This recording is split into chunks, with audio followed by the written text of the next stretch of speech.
Aquí la tengo.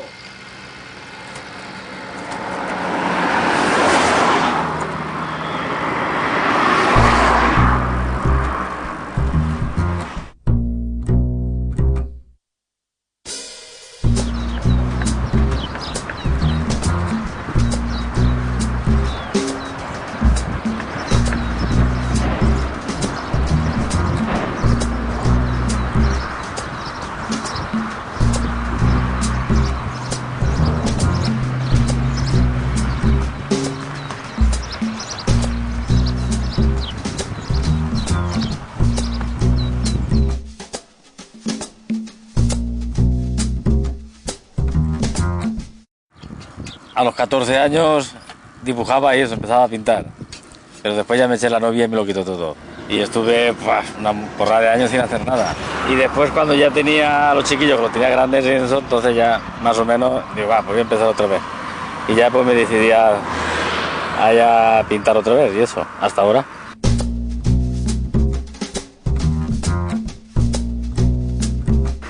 Jo crec que has començat... Jo pintava antes que anar, me pareix a mi. No, de veure, anava a pàrvuls i ja m'agradava.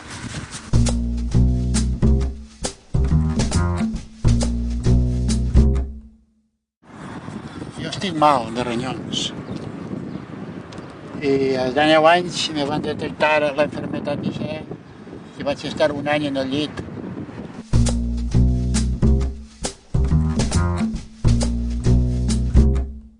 Jo, als 19 anys, pues, me va vindre la visió de que a mi me va dir el metge que estigués agitat en el llit, que entonces no hi havia moltes medicines i només era al llit, i allí la mare tenia una caixeta de tubo de pintura de la Guerra Civil Espanyola. I entonces, en raspes de graneres de mon pare, vaig a començar a pintar a l'oli en espigós de raspes de les palmes. Y vaig a estar un año en el llit. Entonces, un pare tenia afició a això i jo vaig començar i hasta ara. D'on me ve l'afició? És que tinc una família molt artista. Cada un una especialitat.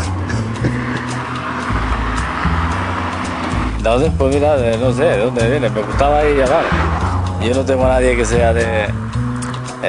yo iba con don Juan Viruela a la escuela y él era el que más o menos nos mantenía un poco a raya. Aficionat, el gusanillo que diuen els pares.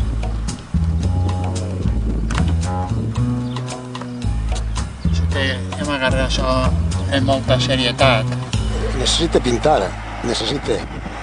Jo quan pinte i hi ha algo que me satisfà, estic satisfet y això pues, me dona para que faça una altra cosa. Solo a mí me gustan dos cosas, las mujeres y pintar. El zumaquero decía, a mí me gustan dos clases de carne, la de los pajaritos y la de las mujeres. Vale, ahí igual.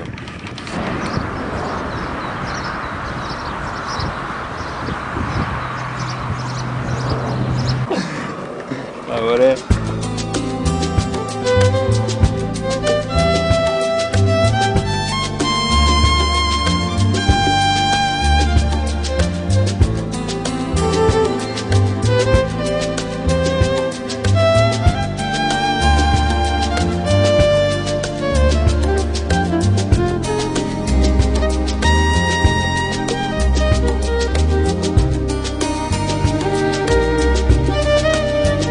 Mm.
gravar el vot. Has fet el cel tenebrós, de posta de dimoni. Ha fet un cel com no ho ha fet mai.